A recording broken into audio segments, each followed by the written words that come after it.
کہ وہ دکھ جو ان کو ملا ہے اللہ تعالیٰ ان کو اس کو فیس کرنے کی ہمت دے، حوصلہ دے.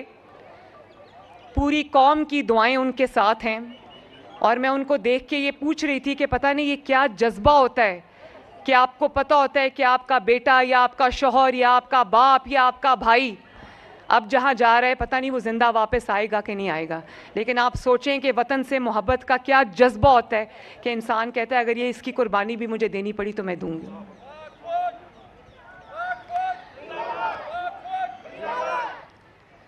اور آپ ایک سیکنڈ نہیں کوئی سیاسی نعرہ آج نہ لگائیں، یہ سیاست کرنے کا وقت نہیں ہے.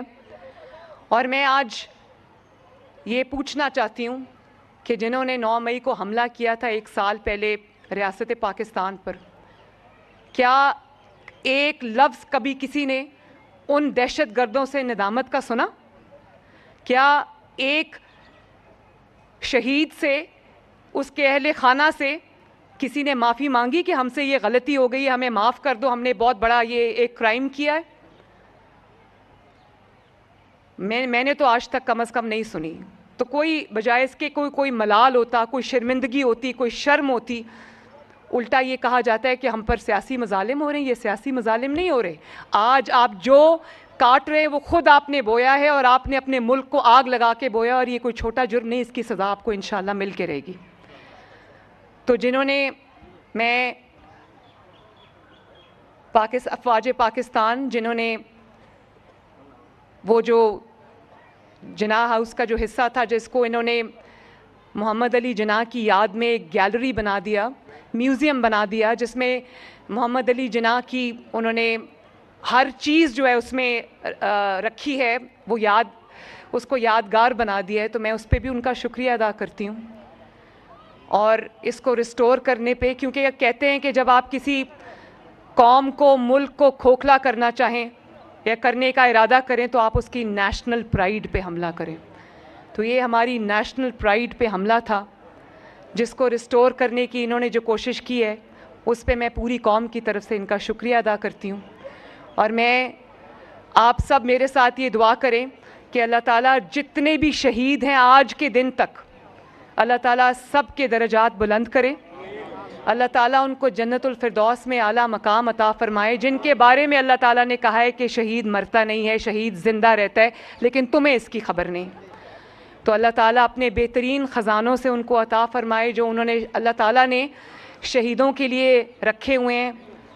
اور اللہ تعالیٰ ان کی جو فیملیز ہیں، ان کے ورثاء ہیں، ان کے لواحقین ہیں، اللہ تعالیٰ ان کو صبر جمیل عطا فرمائے. اور اللہ تعالیٰ پاکستان کو دن دگنی رات چوگنی ترقی عطا فرمائے.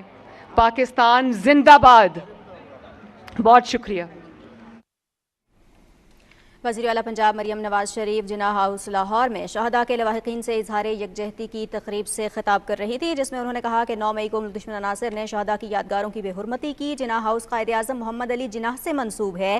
سانحہ 9 مئی میں ملوث عناصر، چاہے وہ پاکستان کی جو عدلیہ ہے جو ان کیسز کو دیکھ رہی ہے، 9 مئی کے کیسز کو دیکھ رہی ہے، یا وہ میڈیا کے کچھ عناصر ہو جو اس بات پہ سوال کرتے ہیں کہ یہ لوگوں کو اندر کیوں رکھا ہوا ہے، خواتین کو اندر کیوں رکھا ہوا ہے. بھئی جن خواتین نے، جن مردوں نے، جنہوں نے یہ حملہ کیا پاکستان کی دفاعی تنصیبات کے اوپر، جنہوں نے قائد اعظم کی یادگار پر حملہ کیا، جنہوں نے شہداء کی جو یادگاریں ہیں اور جو اس کے تقدس پر حملہ کیا، وہ سخت سے سخت سزا کے مستحق ہیں. اور مجھے یہ کہا جاتا ہے کہ ایک خاتون چیف منسٹر پنجاب آئی ہے، تو جو خواتین 9 مئی کے کرائمز میں جیلوں میں بند ہے وہ ان کو چھوڑتی نہیں. بھئی میں کون ہوتی ہوں ان کو چھوڑنے والی؟ انہوں نے اس ملک کے خلاف، اس مٹی کے خلاف انہوں نے یہ اتنا جو گھنونا اگر انہوں نے عمل کیا ہے، تو میں کون ہوتی ہوں ان کو چھوڑنے والی؟ یہ تو ایک بڑی نامناسب بات ہے. تو پھر کہتے ہیں کہ ہم نے کچھ نہیں کیا، اور کہا کہ 9 مئی کو، اب یہ 2-3 دن پہلے میں سن رہی تھی کہ اپنے جو گھروں پر جھنڈے لگائیں تحریک انصاف کے. تو میں یہ پوچھنا چاہتی ہوں کہ آپ تو یہ کہتے تھے کہ ہم اس میں شامل نہیں ہیں، یہ ہمارے خلاف کیا گیا ہے. آپ کے رشتہ داروں کو لوگوں نے یہاں باہر دیکھا، لوگوں کو کالز کرتے دیکھا کہ آؤ اور ملکی تنصیبات پر, دفاعی تنصیبات پر, قائد اعظم کے گھر پہ حملہ کرو, اور انہوں نے آپ کی کال پہ لبیک کیا. یہ بہت, میں پہلے